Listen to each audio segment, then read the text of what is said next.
Hey everybody, it is Sea Witch in Seattle back again for one of the Pagan YouTube challenges made by the wonderful Annika. So definitely check that out if you're new to YouTube and want to get started on this challenge. It is under Pagan YouTubers on Facebook. Today our question is, do you use divination? Absolutely. Absolutely. In short, yes, for everything. And then it says what types. So first I'm going to get started by reading you the standard definition of divination for people who don't know what it is.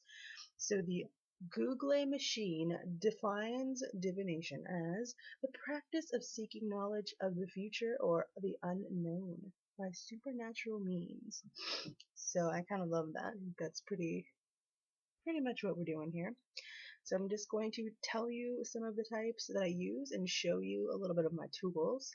And then in another video later on, I'm going to get a little more in depth with each tool. So the first one, used by not so many witches, as I've seen from this challenge, and I know y'all know what this is boom, a Ouija board. I am the queen of Halloween. I will say it once and I will say it a million times, but that's not what this is. And this is not a game.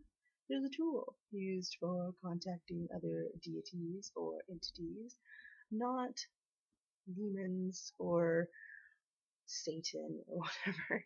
This is just, if you know what you're doing and you're using this thing wisely, you can get a lot of really amazing answers to questions that you have been having that have like destroyed your life, and you might be able to talk to somebody or something that can help answer it for you. Personally, I usually just use this guy alone because I can take it way more seriously and be very much more respectful to the board. So yeah, this is the first one. I'm going to talk about it a little less than the others because I think it deserves its own video. In the box. Okay, let's talk about the obvious, guys. Tarot cards and oracle cards. Okay, so my first ever deck, let's talk about that. My first ever deck was, okay, come on gurus, the tarot gurus of the game. Play the game. What is this deck? That's right, it is the Druidcraft Tarot. I was really heavily into Druidry. That's where I started my whole practice from like age 15. But I didn't buy my first tarot deck until I was like 20, maybe 21. I know, and I'm 25 now, so I am not the oldest. I am not the oldest practitioner of the tarot divination, unfortunately. But the reason why I bought this deck is because I loved the artwork on it. It is utterly gorgeous. And I was heavily into Druidry. I wasn't into Wicca, I never really was, but I loved that the booklet was so descriptive, and honestly, as far as tarot booklets go, it is one of the most descriptive, and it kind of lets you sort of fill in blanks, so it was a really good learning tool other than obviously YouTube. But once again, I am still sort of newer to it. I do a lot of readings for myself, usually if I'm in some sort of situation where I gotta pull some cards out because I'm not gonna be able to handle this. Also, I have friends that know I do it, and so they kind of use me as their personal, like, guru, oracle. I don't really know what word to use for this situation, but yeah, they'll message me, hey, quickly, can you give me a reading? I am having an issue. And so I'll hook them up on that.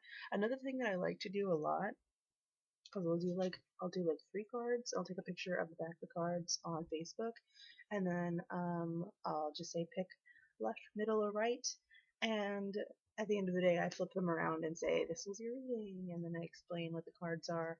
So that's something that I do a lot for friends, just as like a little extra spice of divination in their life. But yeah, so I really love this. This deck is gorgeous. I don't know, maybe I should do a video on it. I feel like maybe everybody has this deck. I don't really know what decks everybody has, because nobody I know really is into divination other than obviously the standard R to W deck that everybody has, which I actually do not have. Obviously I started with this really giant humongous cards, by the way, and I just started seeing how people have been like cutting and trimming their deck. So this might be one to trim. I saw somebody else who had this deck, but it was smaller, and I'm like, oh my god, where did you get this smaller version? They're like, I trimmed it.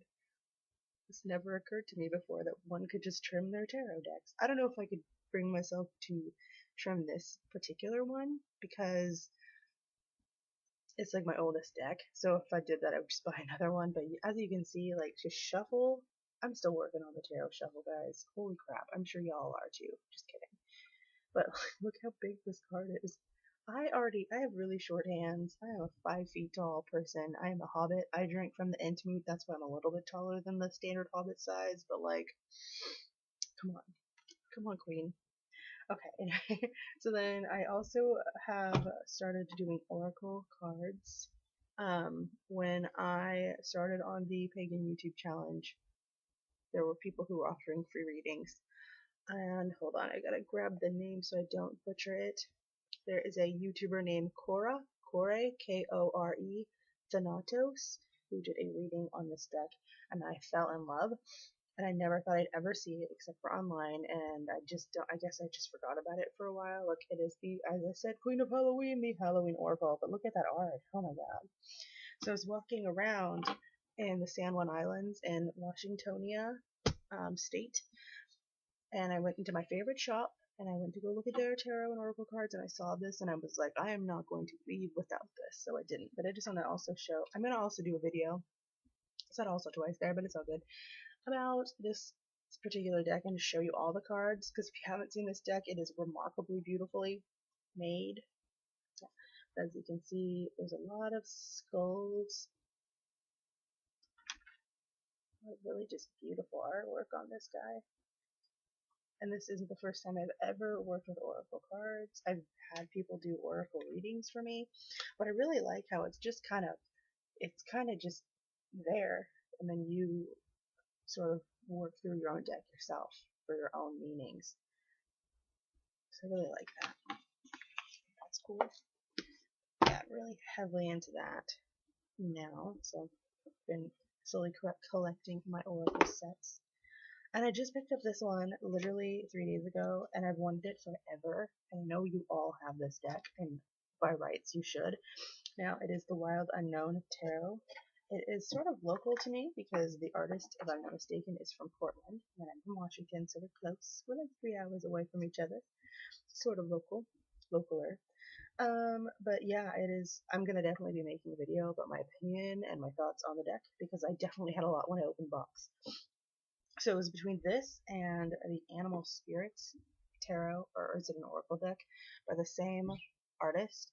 So I'm going to be going back and getting that and then making a video about that because clearly y'all want to see that. But Wild Unknown Tarot is very pen and ink. It is very, I haven't even seen all the cards yet because I just bought this. I bought this and I went to an SCA fair. So you can see it's just very very pen and ink, very beautiful. So I'm gonna have to freaking make a video and tell you all my thoughts about it. But I've already used it several times at that SCA fair. So I am in love with it. Come on, get in there. Get back in that box. Yeah, I am of the opinion that I don't really use it to tell the future. Sometimes that sort of stuff comes up. But for me, it's just a lot about guidance. And I feel like maybe I've gotten that ideal from starting out with the Druidcraft Tarot deck. But I don't know. That's just kind of how it goes with me and this guy. And this thing. Okay. Let's move on. Yeah, I can't wait to make a video about that, guys. Let me know if you want to see videos on tarot for me, because I will make it. I will absolutely get in there. Okay, so my next type of divination. How could I be a sea witch without this? Can you see it? Shells. So obviously I've got this awesome, beautiful shell holding that one. I have actually several of these. It's legit. I know, I'm crazy. So I just put my divination shells. Oh my god, where's the camera on this webcam? for my divination shells or stones inside of there. As you can see, I got 2 out. Come on. Get closer together so you can see the differences. So I'm just going to kind of show you sort of what's inside of this guy right here, so you can see sort of what I'm doing. I'm tossing stones. I don't use a mat. I really want to do that. I really want to get into throwing the stones onto a mat, but I don't have a clue how to do that. So we have to watch some more YouTube videos or find somebody who knows how to do it. But as you can see, I am throwing the shells on some stones. Well, there are stones in here, but I've got lipids, and don't worry, I am so crazy about taking things. It has to be dried and like already like detached. There's nothing inside. I'm not like basically just pillaging the earth, so to speak. I thought this was really pretty. I can't see. It's red and quartz. Whew. I got a lava rock, lava stone. Come on, you can do it. Got all sorts of stuff, mussels, lots of quartz, shards of shell, of different interesting shells. So much smoky quartz, and I never knew that. There's some bone that I found on the beach. Don't know what that went to, but some red jasper that I found, because I've kind of said this before, but in Washington, so there's a hill, right, of just trees, like mountainous trees. Go look up Google Deception Pass if you're interested in what I'm talking about. Anyway, so it goes down, and then there's like ocean. So that's pretty much everywhere around here. So it's kind of like a foresty beach, so you can find different types of stones. So grab a piece of quartz. These are just tons of this. If I was to crack this open, it would be like very crystallized, as I've done before. But sometimes I just like it in its natural state, so I just leave it that way. Yeah, so I do a lot of, what we got on this other side? Got a lot of stuff, so usually I'll have a base shell, which will usually be little. I honestly cannot lift any of this stuff right now for some reason. Hold on, let's see. A piece of quartz. Ooh, if you can sort of see it. Usually use these as our, like our searching stone, and then I'll toss it, and then what it lands to will give me the meaning. Will give me the little answer to what I'm trying to figure out. Just put these back. They're all so delicate. Lots of muscles and bones that I found on the beach. I don't kill anything. But, so that's that type. I'm going to definitely make a video getting really heavily and deeply into that because, yeah. So the last one I brought out today, I should also mention that I'm into smoke, divination, tea divination, lucid tea leaves divination, and I also find divination just out in the wild. Like I remember there's this one day where there was this guy. I walk home from work, and sometimes it's in the dark. And then this guy pulled his car over, and it was like getting really like weird. And I looked down, and like, I'm not kidding, I took photos of this. So if you don't believe me, like, ask me, I'll show you the photos. But like, someone, like people like do designs with tar when they're like fixing street stuff. It literally was hog-a-logs in the ground, and I was like, oh shit. So I was like, this is dangerous. So I got away from the situation. But yeah, kooky. I'm a kook. But yeah, so pretty much, I could find divination in anything. So I'm gonna talk about my favorite. Other than the shells, which is near and dear to my heart, my favorite, can you guess what's in this box? I'm sure you can. My favorite form of divination is, let's see,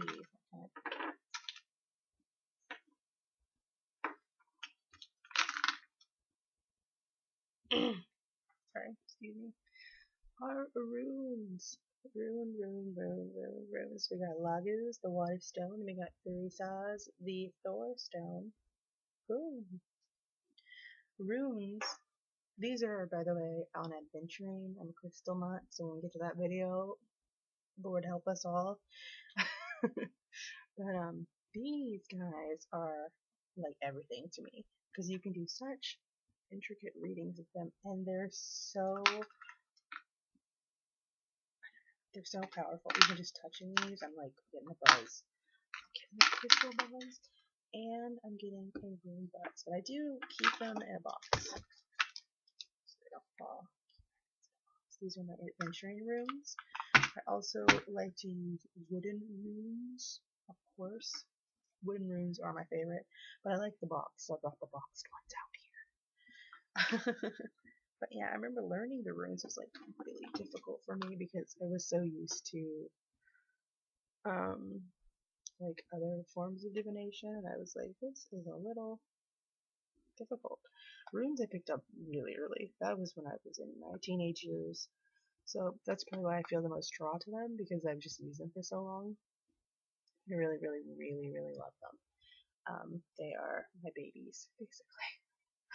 But anyway, I guess I've kind of talked about what I've used, what I used most, at least, at the very least. And I'm definitely going to be getting more into it when I have more time to make more videos. But I do plan on making a few videos today, I hope.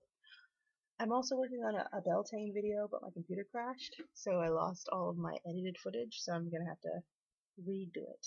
So that's coming. It is coming, guys. I promise. I have something really cool that's coming as well. So I hope you all are having a wonderful day. And subscribe if you're new, and join the challenge. Also, if you're even like slightly wondering if you should join, because yes, we will love it. We love every second of it. Okay, I will see you later. Bye!